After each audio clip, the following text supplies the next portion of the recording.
나의 시선을 주께 두고 야곱이 하나님을 드디어 만나는 사건을 저희가 말씀을 나눴습니다. 야곱이 꿈에서 하나님이 사다리를 보았죠. 그 사다리를 통해서 천사들이 오르락내리락 하고 있었어요. 야곱은 그 깜깜한 밤에 형의 그 죽음의 위협을 피해서 800km나 되는 삼촌의 집으로 가는 도중에 밤을 만났습니다. 아무것도 할 수 없기 때문에 그는 잠을 잘 수밖에 없었죠.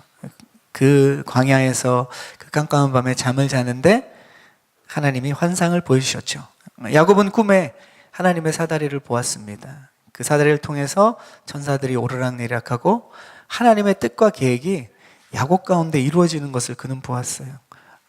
자기의 삶이 엉망이 되어버리고 아무것도 할 수 없는 상황이었지만 하나님은 야곱을 기억하고 계셨고 야곱을 향한 하나님의 뜻과 계획은 계속 이루어지고 있는 것을 보았습니다.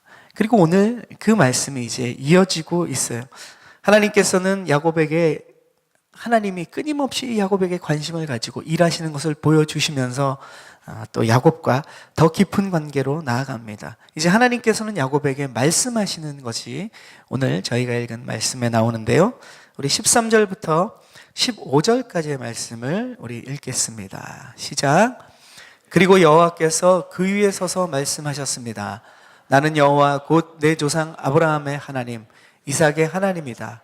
내가 누운 땅을 내가 너와 내 자손들에게 주겠다. 내 자손이 땅의 티끌과 같이 돼서 동서남북으로 퍼지게 될 것이다.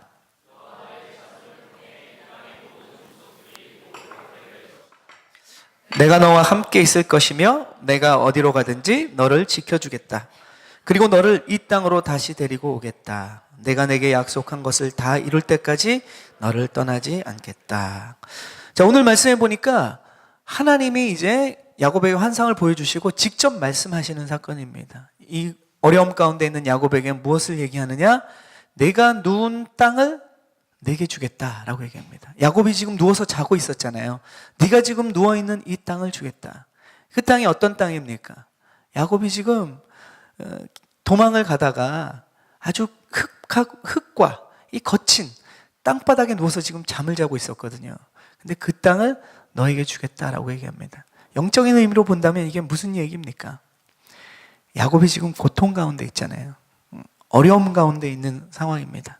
편치 않은 힘든 고난의 길을 가고 있는데 하나님께서 그 고통 중에 있는 야곱에게 축복의 말씀을 주시는 겁니다.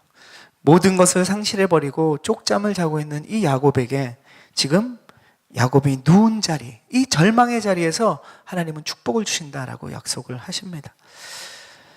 이것은 우리에게 어떤 의미를 주고 있습니까? 장소가 문제가 아니라는 거예요. 환경이 문제가 아니라는 겁니다. 우리가 어떤 장소, 어떤 환경에 있을지라도 하나님이 우리를 향한 일은 쉬지 않으실 뿐만 아니라 하나님은 그곳에서 우리를 회복시켜 주시고 그곳에서 우리에게 축복을 주신다라고 약속하십니다. 아멘. 이것이 야곱뿐만 아니라 저희에게 주시는 말씀이에요. 우리는 보통 이렇게 얘기하죠. 내 상황이 좀 더 바뀌면 더 뭔가를 내가 잘할 수 있다라고 이야기합니다. 내 환경이 좀 이 환경만 아니면 내가 훨훨 날아다닐 수 있다라고 우리는 쉽게 얘기를 합니다. 그런데 아무리 좋은 바람이 있어도 날개가 없으면 날 수 없어요. 환경이 중요한 게 아니라 내게 날개가 있느냐 없느냐가 내가 날 수 있느냐 없느냐를 결정하는 거라는 것이죠. 하나님은 우리에게 환경을 주시는 분이 아니라 우리에게 날개를 주시는 분입니다. 아멘. 우리는 자꾸 환경을 보니까 환경에 속는 거예요. 하나님은 환경을 변화시켜 주시는 분이 아니라 우리를 변화시켜 주시는 분입니다. 그래서 그 환경을 넘어설 수 있도록 하시는 분이 바로 저와 여러분의 하나님인 줄로 믿습니다. 우리 이렇게 좀 고백해 볼까요? 내 앞에 놓인 환경은 문제가 되지 않는다. 다시 한번 믿음으로 선포하겠습니다. 내 앞에 놓인 환경은 문제가 되지 않는다. 하나님은 지금 야곱에게 그것을 보여주시는 겁니다. 네가 누운 자리, 고통의 자리, 절망의 자리, 문제의 자리 같지만 그곳에서 내가 너를 일으켜 세우고 너를 강하게 하고 너를 축복할 것이다. 이것이 하나님의 약속입니다. 야곱은 절망의 자리에서 자신의 하나님을 만나게 되었습니다. 야곱에게 하나님이 하신 말씀이 15절 말씀처럼 우리에게 동일하게 약속하시는 거죠. 우리가 절망의 가운데 있습니까? 고통의 가운데 있습니까? 하나님은 야곱에게 말씀하신 것처럼 저와 여러분에게 말씀하실 거예요. 네가 어디로 가든지 함께 있을 것이다. 어디로 가든지 너를 지켜주겠다. 내가 너를 떠나지 않을 것이다. 아멘. 이것이 우리에게 주시는 하나님의 위로이며 또 약속인 거죠. 바로 이 야곱의 누운 자리는 축복의 자리였어요. 하나님의 이 축복을, 이 약속을 받은 야곱은 이제 잠에서 깨어납니다. 그리고 고백하죠. 우리 16절, 17절을 함께 읽겠습니다. 16절 시작. 야곱이 잠에서 깨어나 말했습니다. 참으로 이곳은 여호와께서 계신 곳인데 내가 몰랐었구나. 그리고 그는 두려워하며 말했습니다. 이 얼마나 두려운 곳인가. 이곳이 바로 하나님의 집이며 이것이 하늘의 문이구나. 아멘. 자, 처음에 야곱이 누운 자리가 축복의 자리라라고 말했습니다. 그러면 지금 우리가 읽은 말씀을 통해서 야곱이 깨달은 것은 무엇이냐? 자기가 누웠던 자리가 하나님이 계신 자리였다는 거죠. 야곱이 지금 고백하고 있지 않습니까? 16절에 이곳에 하나님이 계신 곳인 줄을 내가 미처 몰랐다. 깜깜한 밤에 그냥 허허벌판의 광야였는데 그의 영안이 뜨이니까 하나님이 그의 눈을 열어주시니까 그가 이제 보았어요. 그리고 잠에서 깨어서 고백하죠. 이곳이 하나님의 계신 곳인데 내가 미처 몰랐구나. 눈에 보이는 것 때문에 눈에 보이지 않는 하나님이 계신 이 자리를 내가 깨닫지 못했구나. 야곱은 고백합니다. 이곳이 바로 하나님이 계신 곳이다라는 것이죠. 이스라엘 백성들을 보면 실제로 그들이 하나님을 깊게 경험한 곳은 가나안, 젖과 꿀이 흐르는 가나안 땅이 아니었습니다. 그들은 하나님을 정말로 깊이 경험한 곳은, 실제적으로 경험한 곳은 바로 광야였다는 거죠. 우리가 잘 알고 있지 않습니까? 40년 이스라엘 백성들이 광야 생활할 때 날마다 하나님께서는 아침마다 만나를 준비해 주셨어요. 또 때에 따라서 메추라기를 주셨습니다. 그리고 구름 기둥과 불 기둥으로 그들의 더위와 추위를 보호해 주셨다라는 거죠. 그것이 언제입니까? 광야에 있을 때 날마다였어요. 그런데 아이러니하게도 이스라엘 백성들이 이제 하나님이 약속하신 광야가 아닌 이제 축복의 땅 가나안으로 들어갔어요. 젖과 꿀이 흐르는 땅. 이제 그들이 농사를 지면 풍요롭게 농작물을 재배하고 누릴 수 있는 땅에 그들이 갔습니다. 근데 그들은 어떻게 됐어요? 이제 하나님의 날마다 채우시는 기적이 없이도 자기가 노력해서 그것을 자기 힘으로 쉽게 수확물을 얻는 것처럼 착각했습니다. 그러니까 그들은 어떤 시대로 들어갑니까? 가나안 땅에서 사사시대가 시작이 되죠. 뭡니까? 자기의 생각대로, 자기의 소견대로, 자기 하고 싶은 대로 행동합니다. 그래서 그들은 우상을 섬기고 죄악을 저지르고, 어떻게 보면 사사시대를 보면 지금의 시대보다 더 악해요. 그리고 이스라엘 백성들이 아닌 이방 민족보다 더 악하게 사는 그들의 모습이 있습니다. 무엇을 얘기합니까? 풍요한 환경이 때로는 우리에게 독이 될 수 있다는 거예요. 반대로 광야가 우리에게 축복의 자리가 될 수 있음을 성경은 보여줍니다. 우리는 너무 편하면 하나님을 잊고 살아요. 주위의 풍족한 환경이 우리로 하여금 하나님보다 그 환경을 자꾸 바라보게 하고 그 환경을 의지하게 합니다. 그래서 저와 여러분이 풍족한 환경에 있다면 그것을 벗어버릴 수는 없죠. 풍족한 환경이 있다면 우리는 영적인 목마름을 우리는 가져야 된다는 거죠. 왜냐? 영적인 목마름에 집중하지 않으면 우리의 그 풍족하고 편안한 환경이 우리를 망치기 때문에 그렇습니다. 하나님을 잊게 하고 하나님이 아닌 세상의 탐욕을 쫓아가게 만든다는 것이죠. 반대로 여러분이 지금 고난 가운데 있습니까? 부족한 환경 가운데 있습니까? 거기서 하나님을 더 깊이 만날 수 있는 놀라운 비밀이 있는 줄로 믿습니다. 아멘. 세례 요한도 보십시오. 우리가 예수님의 길을 예비한 세례 요한을 보면 그는 도시에 살지 않았습니다. 그는 광야에 살던 사람이에요. 화려한 도시에서 많은 사람들이 있는 곳에서 그는 말씀을 선포하지 않았습니다. 광야에서 외치는 사람이었습니다. 그의 닉네임이 광야에서 외치는 자의 소리였어요. 그는 세상에 있지 않고 그러한 광야, 거친 곳에서 하나님의 복음을 선포했던 사람입니다. 그러나 하나님께서 그와 함께 하시니까 어떤 일이 납니까? 도시에 있던 사람들이 세례요한을 찾아서 광야로 나왔습니다. 그리고 그들이 회개하고 세례를 받는 놀라운 역사들이 일어났습니다. 변화는 그때 당시에 사람들이 부러워하고 멋있다고 생각했던 바리새인들을 통해서 일어나지 않았다는 거죠. 낙타 가죽 옷을 입고 메뚜기를 먹고 꿀을 먹던 그 거친 야수처럼 생긴 그런 세례요한을 통해서 진정한 변화는 일어났습니다. 이것이 다 광야에서 일어난 사건이죠. 세례요한을 통해서 그 광야에서 예수님의 길은 예비됐습니다. 그리고 아는 것처럼 예수님이 이 땅에 오셔서 공생애를 시작하실 때 세례요한으로부터 세례를 받습니다. 예수님이. 그 장면이 성경에 묘사되어 있죠. 성부 하나님께서 하늘로부터 큰 음성이 들립니다. 그리고 성령 하나님께서 비둘기처럼 역사하시죠. 예수님은 세례 가운데 있었습니다. 천지창조 때 그 삼일체 하나님의 모습이 정확하게 묘사된 곳이 바로 그 광야라는 곳이죠. 광야는 축복된 자리입니다. 광야는 아주 소중한 곳이에요. 왜냐? 광야에서 우리는 하나님을 만나길 수 있기 때문입니다. 이제 야곱은 이 하나님을 광야에서 만났어요. 그리고 어떠한 행동을 합니다. 자, 무엇을 하는지 우리 18절, 19절 말씀을 보겠습니다. 18절 시작. 다음 날 아침 일찍 야곱은 머리에 베었던 돌을 가져다가 기둥을 세우고 그 위에 기름을 부었습니다. 그리고 그곳을 베델이라고 불렀습니다. 원래 이 성은 루스라는 곳이었습니다. 아멘. 자, 야곱은 하나님을 만나고 나서 즉각적인 어떤 행동을 해요. 그 행동이 뭐냐? 예배라는 것입니다. 야곱이 지금 한 행동, 이것이 바로 진짜 예배였어요. 자기가 베개 삼았던 돌을 가지고 무엇을 합니까? 기둥으로 세웁니다. 그리고 그 위에 기름을 붓고 거룩하게 했습니다. 그 광야에서 야곱이 자고 있는 그 시기에 사실 그때 아무도 없었잖아요. 만약에 누군가 그 모습을 봤으면 참 우스꽝스러운 모습이죠. 기이한 행동이죠. 도대체 지금 뭐 하는 건지 알 수 없습니다.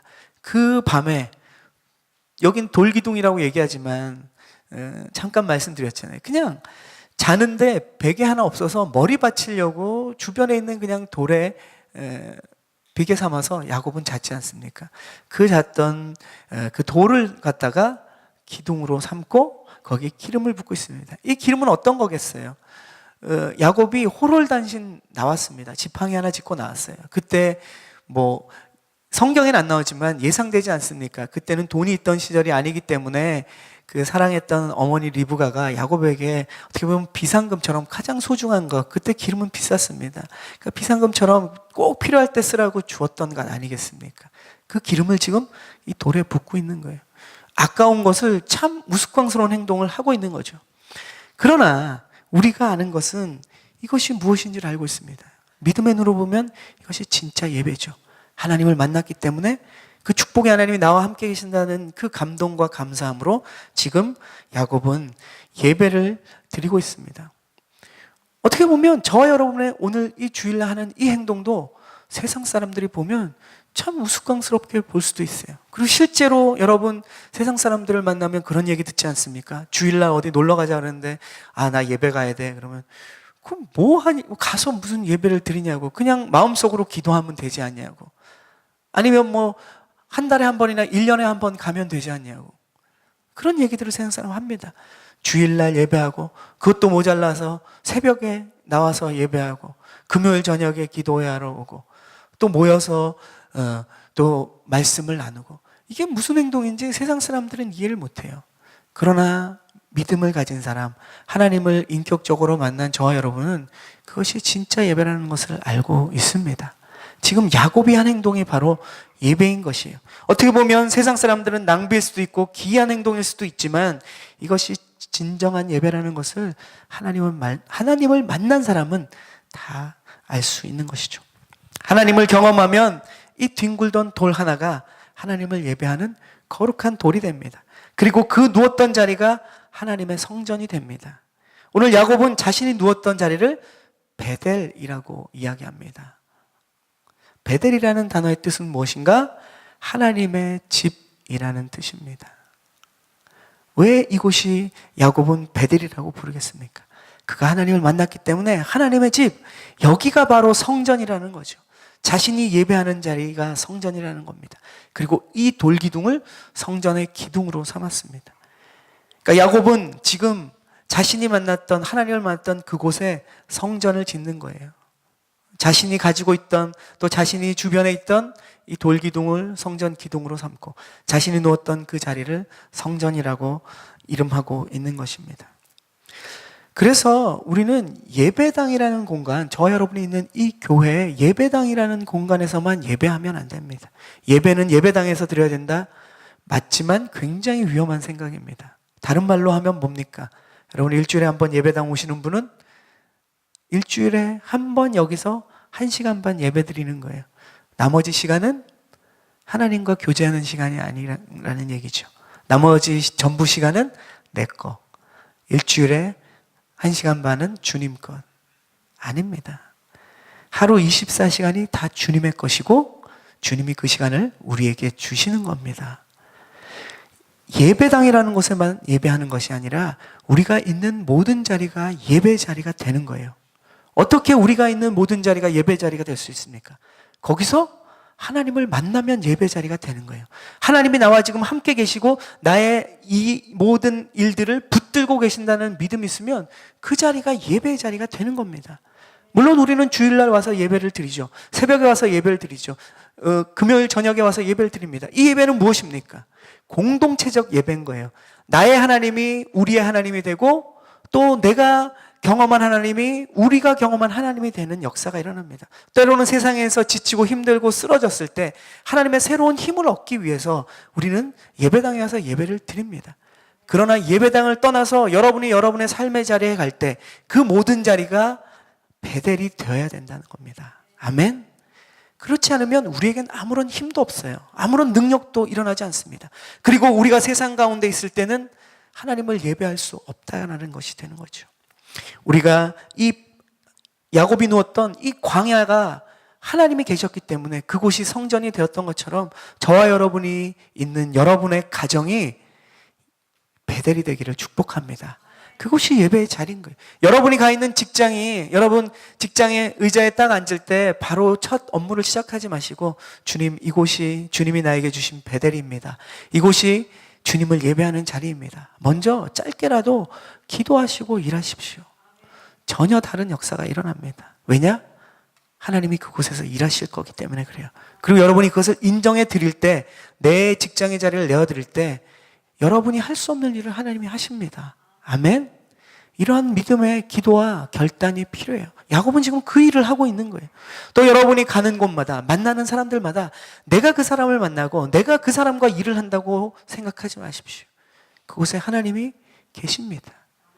우리를 통해서 하나님이 일하신다는 그 믿음이 있을 때 그 모든 만남의 자리와 우리가 가는 곳이 다 베델이 될 줄로 믿습니다. 아멘.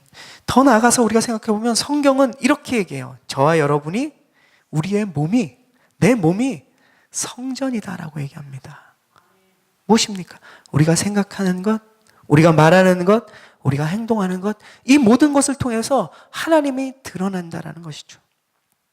그래서 우리는 내가 어떤 생각을 하는지, 내가 어떤 말을 하는지, 내가 어떤 행동을 하는지 우리를 객관화 아니면 제3자로 돼서 그것을 꼭 보아야 된다는 얘기를 예전에 했습니다. 내가 도대체 무슨 말을 하고 있는지를 평상시에 내가 듣고 살아야 된다는 얘기를 예전에 나눴습니다. 마찬가지로 내가 오늘 하루 어떤 행동을 하고 있는지, 내가 행동을 하면서도 내 자신을 볼 수 있는 눈이 있어야 돼요.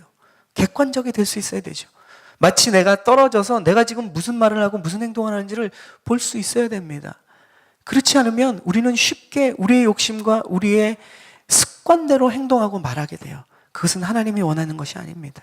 내가 무슨 말을 하고 무슨 행동을 하는지, 내 몸이 성전인 것을 깨달은 사람은 하나님의 눈으로, 하나님의 마음으로 그것을 보게 돼요. 그러면 내 말이 달라지고 내 행동이 달라질 줄로 믿습니다. 아멘. 우리에겐 이러한 변화가 일어나야 됩니다.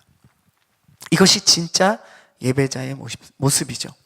오늘 19절에 보면 이 야곱이 이곳이 바로 베델이라고 이름을 얘기했는데, 베델이라고 이야기하기 전에 원래의 이름은 루스였더라라고 성경은 이야기하고 있습니다. 굳이 그 지명을 밝히는 이유가 있겠죠. 이 루스라는 원래의 뜻은 아몬드 나무라는 뜻이에요. 뭐 그 지역에 아몬드 나무가 많겠죠. 그런데 루스의 또 다른 뜻이 있습니다. 이것은 길을 잘못 들다라는 뜻이 있어요. 루스라는 뜻은. 그리고 또 한 가지 뜻이 있는데, 돌볼 사람이 없다라는 뜻이 있습니다. 야곱의 처지와 똑같지 않습니까? 야곱이 자신의 깨와 자신의 계획과 자신의 잘못된 방법으로 욕심을 이루려고 성취하려고 노력했지만, 그가 지금 있는 곳이 어디입니까? 그가 하나님을 만나기 전에는 루스였어요. 자신이 길을 잘못 든 거예요. 자신의 인생의 길을 잘못 잡은 거죠. 그리고 정작 보니까 아무도 자기를 도와줄 사람이 없는 그런 상황이었어요. 그런데 오늘 우리가 읽은 것처럼 하나님을 그가 경험하게 되고 하나님이 그에게 보여주시니까 그가 이곳을 이제 더 이상 루스라고 부를 필요가 없게 된 거죠. 야곱은 이야기합니다. 이곳은 더 이상 나의 루스가 아니다. 이곳은 나의 베델이다. 하나님과 내가 함께하는 하나님의 집이다 라는 고백입니다. 여러분의 상황은 어떻습니까? 여러분이 살아가면서 또 여러분의 인생을, 또 여러분의 하루하루의 삶을 이루어가면서 때로는 우리가 우리의 삶의 자리가 이러한 루스 같은 때가 있지 않습니까? 내가 길을 잘못 든 것 같고, 내가 예상했던 대로, 내가 생각한 대로 지금 이 길이 나아가고 있지 않을 때, 주변을 보니까 나를 돌봐줄 사람, 돌아봐주는 사람이 아무도 없을 때, 우린 이것을 루스라고 생각합니다. 그런데 하나님이 오늘 말씀을 통해서 이야기해 주죠. 야곱을 통해서 이야기해 줍니다. 저와 여러분이 있는 그 자리, 어려운 자리, 실패의 자리, 때로는 고통의 자리가 하나님이 역사하시는 자리라는 거죠. 하나님이 축복하시는 자리라는 거죠. 하나님이 야곱을 붙든 자리처럼 저와 여러분을 붙드는 자리다라는 것입니다. 또 하나님의 회복과 위로의 자리라고 하나님은 말씀하십니다. 그러면 우리는 어떻게 반응해야 되겠습니까? 주님, 이곳이 더 이상 나의 루스가 아니라는 거죠. 이곳은 주님과 내가 함께하는, 주님을 예배하는, 주님을 의지하는, 주님이 또 너희 안에서 역사하시는 베델의 자리입니다. 이러한 고백이 저와 여러분 가운데 있기를 주님의 이름으로 축원합니다. 우리의 자리를 계속 세상적인 환경의 눈으로 보면 루스일 수밖에 없어요. 그러나 주님은 말씀을 통해서 끊임없이 얘기하죠. 믿음의 눈으로 보아라. 이곳은 베델의 자리다. 이것이 우리에게 주시는 하나님의 말씀입니다.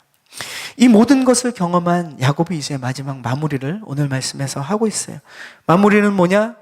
보니까 야곱이 지금 이제 자기가 누웠던 자리에서 축복을 받았죠. 그리고 자기가 누웠던 자리가 하나님의 자리라는 것을 깨달았습니다.